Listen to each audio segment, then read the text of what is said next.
Hello ஃப்ரெண்ட்ஸ், welcome back சித்தர்வாக் channel நண்பர்களே. இன்னைக்கு இந்த வீடியோவில் மிக மிக முக்கியமான எச்சரிக்கையான ஒரு ஜோதிட தாள்களை தான் இப்போ இந்த வீடியோவில் அதிரடியாக பார்க்க போகிறோம். அதிரடியாக பார்க்கறதுக்கு முன்னாடி எதை பற்றிய தாள்களை பார்க்க போகிறோங்கிறத இன்ட்ரோ மூலிமா ஷேர் பண்ணுறேன். எதை பற்றிய தாள்களை பார்க்க போகிறோங்கிறத இன்ட்ரோ மூலிமா ஃபஸ்ட்டு இந்த வீடியோவில் தெரிஞ்சுக்குங்க. தற்போது 6வது மாதமான ஆங்கில மாதத்தில் ஜூன் மாதமானது பிறந்து நடந்துட்டுருக்கு. இந்த ஜூன் மாதம் சாதாரணமான மாதம் கிடையாது. இந்த ஜூன் மாதம் மிகவும் முக்கியமான மாதம். ஏன்னா இந்த மாதத்தில் நிறைய கிரக மாற்றங்களும் கிரக சேர்க்கைகளும் முக்கியமான தினங்களும் வரும். அதனால் இந்த மாதம் மிக முக்கியமான மாதமாக கருதப்படுது. இந்த மாதத்தில் அப்படி ஒரு முக்கியமான நாளானது வர இருக்கு. அது ஆன்மீக ரீதியாக சக்தி வாய்ந்த நாள் என்று சொல்லலாம். ஆன்மீக ரீதியாக சக்தி வாய்ந்த அந்த நாள் என்ன நாள் அப்படின்னு கேட்குறீங்களா? ஜூனுடைய 25ஆம் தேதி. ஜூன் 25ஆம் தேதி அன்னைக்கு தமிழ் மாதம் விசுவாச வருடத்துடைய 3வது மாதமான ஆணியுடைய 11ஆம் நாள்.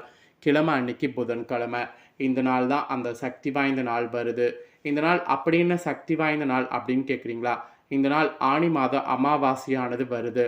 வரக்கூடிய அமாவாசையில் கிரகநிலைகளில் ஏற்படக்கூடிய மாற்றங்கள் சேர்க்கைகள் காரணமாக அடுத்து வரக்கூடிய அமாவாசைக்கு பிறகு ஒவ்வொரு ராசிக்காரங்களுக்கும் தலையெழுத்து மாறும். அப்படி மாறக்கூடிய தலையெழுத்தை அந்தந்த ராசிக்காரங்க தெரிஞ்சு பலனடையணுங்கிறதுனால ஒவ்வொரு ராசிக்காரங்களுக்கும் என்ன தலையெழுத்து அப்படிங்கிறத ஷேர் பண்ணிட்டு வரேன். அதில் இன்னைக்கு இந்த வீடியோவில் மிதுன ராசிக்காரங்களுக்கு ஷேர் பண்ண போகிறேன். மிதுன ராசியில் பிறந்த நேயர்கள் உங்களோட ராசிக்கு என்ன மாதிரி தலையெழுத்து மாறும் அப்படிங்கிறத இந்த வீடியோவில் தெரிஞ்சுக்குங்க.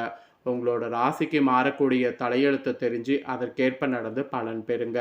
இந்த அமாவாசையில் கிரகநிலைகள் உங்களுக்கு சாதகமாக இருந்தால் சாதகமான பலன் கிடைக்கும். கிரகநிலைகள் உங்களுக்கு பாதகமாக இருந்தால் பாதகமான பலன் கிடைக்கும்.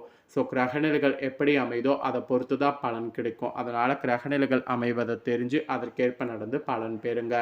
அதுக்கு முன்னாடி இந்த அமாவாசை சாதாரண அமாவாசை கிடையாது. இந்த அமாவாசையில் உங்கள் ராசிக்காரங்க இதை மட்டும் நீங்கள் செய்தீங்கன்னா மொத்த குடும்ப கஷ்டமும் உங்களுக்கு தீரும். மொத்த குடும்ப கஷ்டம் தீர ஆன்மீக ரீதியாக என்ன பண்ணுங்கிறத ஃபஸ்ட்டு உங்களுக்கு ஷேர் பண்ணுறேன். அதை முதல்ல தெரிஞ்சுக்கோங்க. அதுக்கப்புறம் ஜோதிட ரீதியாக அமாவாசைக்கு பிறகு என்ன பலன் கிடைக்குங்கிறத பார்க்கலாம். ஆக்சுவலி நம்மளுடைய வாழ்விலும் குடும்பத்திலும் எத்தனையோ விதமான பிரச்சனைகள் இருந்து கொண்டே இருக்கும். இந்த பிரச்சனைகள் அனைத்தும் தீர்வதற்கு தெய்வத்துடைய அருளோடு முன்னோர்களுடைய அருளும் மிக அவசியமாகும். நம்மளுடைய முன்னோர்கள் மனக்குறை அல்லது மனவேதனையோடு இருந்தாலும் நம்மளுடைய குடும்பத்தில் தீராத பிரச்சனைகள் இருந்து கொண்டே இருக்கும். இவற்றை சில எளிய அதே சமயம் சக்தி வாய்ந்த பரிகாரங்கள் மூலம் சரி செய்ய முடியும். அந்த வகையில் எந்த ஒரு பரிகாரமாக இருந்தாலும் சில குறிப்பிட்ட நாட்களில் செய்யும்போது அதற்கு கூடுதல் பலன் கிடைக்கும். அப்படி பிரச்சனைகள் தீர்வதற்கு பரிகாரம் செய்வதற்கு ஏற்ற நாளாக அமாவாசை திதி கருதப்படுது. அதுவும் ஆணி மாத அமாவாசை மிகவும் விசேஷமானது. இந்த நாளில் முன்னோர் வழிபாட்டோடு சில குறிப்பிட்ட பரிகாரத்தை செய்யும்போது வீட்டில் உள்ள ஒட்டுமொத்த கஷ்டமும் காணாமல் போய்விடும். ஆக்சுவலி முன்னோர்களை வழிபடுவதற்குரிய மிக முக்கியமான நாள் அமாவாசை தினம். மங்களகரமான புதன்கிழமையோடு இணைந்து வருவது தனி சிறப்பு. அதில் தெய்வ வழிபாட்டுக்குரிய ஆணி மாதத்தில் வரக்கூடிய அமாவாசை புதன்கிழமை இணைந்து வருவது கூடுதல் சிறப்பு. இந்த ஆண்டு ஆணி மாத அமாவாசை ஜூன் 25ஆம் தேதி புதன்கிழமை முழுசாக அமைந்திருக்கு. இந்த நாள் பெண்கள் தவறவிடக்கூடாத மிக முக்கியமான நாள் அப்படிங்கிறத புரிஞ்சுக்குங்க.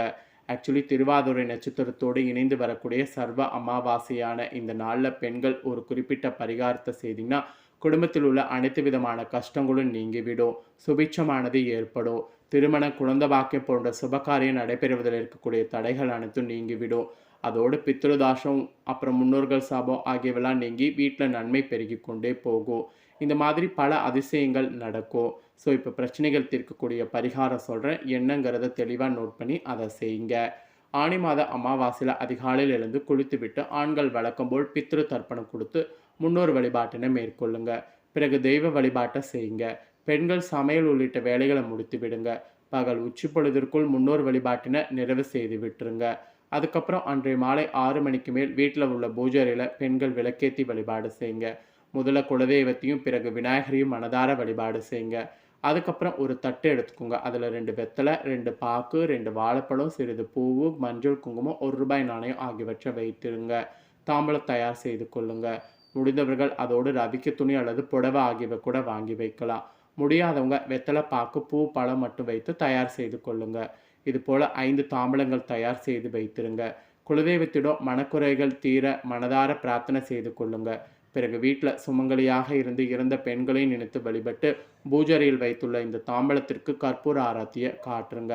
அதுக்கப்புறம் இந்த தாம்பலத்தை குடும்ப கஷ்டம் நீங்க வேண்டி என நினைத்து 5 சுமங்கலி பெண்களுக்கு தானமாக கொடுங்க.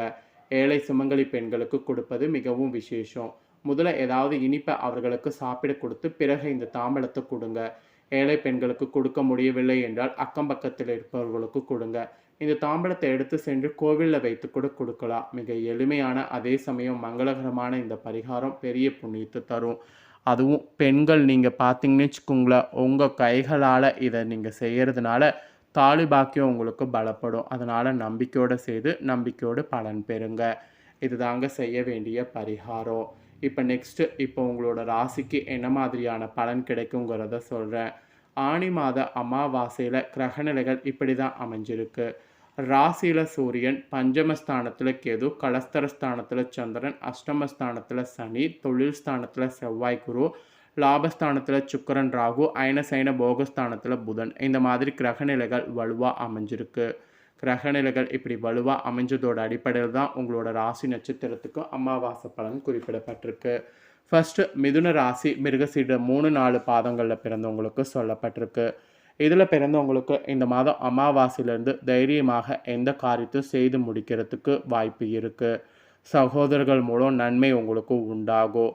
பணவரவு எதிர்பார்த்தபடி எதிர்பார்க்காத அளவுக்கு இருக்கும். வாகனங்கள் ஓட்டி செல்லும் போது கவனமாக இருக்க வேண்டியது அவசியம். மாணவர்களுக்கு கல்வி பற்றிய பயங்கள்லாம் நீங்கும். எதிர்காலம் பற்றிய திட்டங்கள்லாம் உங்களுக்கு தோன்றும். ஆசிரியர்களுடைய உதவி உங்களுக்கு கிடைக்கும். இந்த மாதிரி பல அதிசயங்கள் உங்களுக்கு நடக்கும் என்பது மிருகசீரிட 3-4 பாதங்களில் பிறந்த மிதுன ராசிக்கு சொல்லப்பட்டிருக்கு. அதனால் இதற்கேற்ப இந்த அமாவாசையிலிருந்து நடந்து பலன் பெறுங்க. நெக்ஸ்ட்டு திருவாதுரையில் பிறந்த மிதுன ராசிக்கு சொல்லப்பட்டிருக்கு. இதில் பிறந்தவங்களுக்கு இந்த மாதம் அமாவாசையிலிருந்து புதிய ஆர்டர்கள் கிடைப்பதற்கு அலைய வேண்டியது இருக்கும். உத்தியோகத்தில் இருப்பவர்களுக்கு இடமாற்றம், பதவி இறக்கம் ஆகியவற்றை சந்திக்க வேண்டியது இருக்குது. குடும்பத்தில் இருப்பவர்களோடு மனஸ்தாபம் ஏற்பட்டு நீங்கும். அதனால் அது மட்டும் பார்த்துக்கோங்க ஏற்படாமல். அப்புறம் அரசியல் துறையில் இருக்கிறவங்களுக்கும் முக்கிய நபர்களுடைய உதவிகள் கிடைக்கும். தன்னம்பிக்கை அதிகரிக்கும். விடாமுயற்சியோடு ஈடுபட்டிங்கன்னா காரியங்களை வெற்றி பெற முடியும். விருப்பங்கள் எல்லாமே கைகூடும். அடுத்தவரை அதிகாரம் செய்யும் போது கவனமாக இருக்கணும். வீண் பகைகள் ஏற்படலாம். ராசியதிபதி புதன் ராகுக்கு கேந்திர பெறதுனால மற்றவர்களுக்காக பொறுப்புகளை ஏற்காமல் இருக்கிறது நல்லது. வீண் அலைச்சல்கள்லாம் ஏற்படும். ஸோ அந்த அலைச்சல்கள் ஏற்படாமல் இருக்க நீங்கள் தான் உங்களை நல்லா கவனமாக பார்த்துக்கணும். அப்புறம் கலைத்துறையில் இருக்கிறவங்களுக்கு உடன் பணிப்போர்கள் வீண் வாக்குவாதங்கள் ஈடுபடலாம். எனவே அவங்களிடமும் கவனமாக இருப்பது நல்லது. சாதுரியமான பேச்சின் மூலம் காரிய வெற்றி உண்டாகும். பிரிந்து சென்றவர்கள் மீண்டும் தேடி வரலாம். மற்றவர்களை திருப்தி அடைய செய்யக்கூடிய வகையில் உங்களுடைய செயல்கள் இருக்கும். டெக்னிக்கல் சார்ந்த துறையில் இருக்கிறவங்களுக்கு தொட்டது எல்லாமே தொடங்கும். இது திருவாதுரையில் பிறந்த உங்களுக்கு சொல்லப்பட்ட பலன்கள். இதற்கேற்ப நடந்து பலன் பெறுங்க. அப்புறம் புனர்பூசம் 1, 2, 3 பாதங்களில் பிறந்தவங்களுக்கு சொல்லப்பட்டிருக்கு. இதில் பிறந்தவங்களுக்கு இந்த மாதம் அமாவாசையிலிருந்து மன துணிவு அதிகரிக்கும். பணவரவு எதிர்பார்த்தபடி திருப்திகரமாக இருக்கும். காரிய வெற்றிக்கு தேவையான உதவி கிடைக்கும். விளையாட்டு போட்டிகளில் பங்கேற்கும் போது கவனமாக இருக்கணும். அப்புறம் பெண்களுக்கு உங்களுடைய முயற்சிகளுக்கு இருந்த முட்டுக்கட்டைகள் அகலும். எடுத்த காரியத்தை சிறப்பாக செய்து முடிக்க முடியும். கையில் காசு கூட தாராளமாக புரளும். குடும்பத்தில் ஒரு வகையான நிம்மதி உண்டாகும். கணவன் மனைவிக்கிடையே நெருக்கம் அதிகரிக்கும். வீட்டுக்கு தேவையான பொருட்கள் வாங்குவீங்க. பிள்ளைகள் மூலம் மனமகிழ்ச்சி ஏற்படும். அதே நேரத்தில் அவர்களால் செலவும் ஏற்படும். தொழில் வியாபாரம் கூட திட்டமிட்டபடி சிறப்பாக நடக்கும். பழைய பாக்கிகள் வசூலாகும். எதிர்பார்த்த நிதி உதவி கிடைக்கும். அரசாங்கம் மூலம் நடக்க வேண்டிய காரியங்களில் சாதகமான நிலை காணப்படும். உத்தியோகத்தில் இருப்பவர்களுக்கு வேலை பளு வீண் அலைச்சல் குறையும்.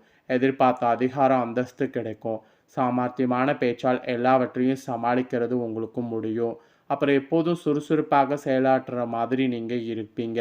உங்களுக்குன்னு சுய கௌரவம்லாம் பார்த்து எந்த ஒரு விஷயம் செய்கிறதா இருந்தாலும் நிதானமாக முடிவு எடுக்கணும். ஸோ உங்களோட நட்சத்திரத்தில் பிறந்தவங்களுக்கு இந்த மாதிரியான பலன் கிடைக்கும். ஸோ உங்களோட நட்சத்திரத்துக்கு ஏற்ப இந்த அமாவாசையிலேருந்து என்ன பலன் நீங்கள் பெறுவீங்க அப்படிங்கிறத தெளிவாக உங்களுக்கு எக்ஸ்பிளைன் பண்ணிட்டேன். எக்ஸ்பிளைன் பண்ணதை தெளிவாக இந்த வீடியோவில் உங்களோட ராசிக்கு நீங்கள் தெரிஞ்சிருப்பீங்க. தெரிஞ்சதுக்கேற்ப நடந்து பலன் பெறுங்க. நீங்கள் இதை பார்த்தது போல் உங்கள் ஃப்ரெண்ட்ஸ் ஃபேமிலி இருக்கவங்களும் இதை பார்த்து பலனடையணும்னு நினச்சிங்கன்னா வீடியோ லைக் பண்ணி ஷேர் பண்ணுங்கள். உங்கள் ஃப்ரெண்ட்ஸ் ஃபேமிலி இருக்கவங்களும் உங்களை போல் மிதுன ராசிக்காரங்களாக இருந்தாங்கன்னா இந்த தாள்களை பார்த்து இதற்கேற்ப நடந்து பலனடையட்டும். நெக்ஸ்ட்டு நம்ம சேனலில் புதிய வீடியோலாம் போடப்படும். அது எல்லாமே உடனுக்குடனே தெரிந்து கொள்ள மறக்காமல் நம்ம சேனலை சப்ஸ்கிரைப் பண்ணுங்கள். அப்போ தான் நான் போடுற வீடியோலாம் உடனுக்குடனே தெரிஞ்சு பயனடையலாம். சப்ஸ்கிரைப் பண்ணுங்கள். நன்றி.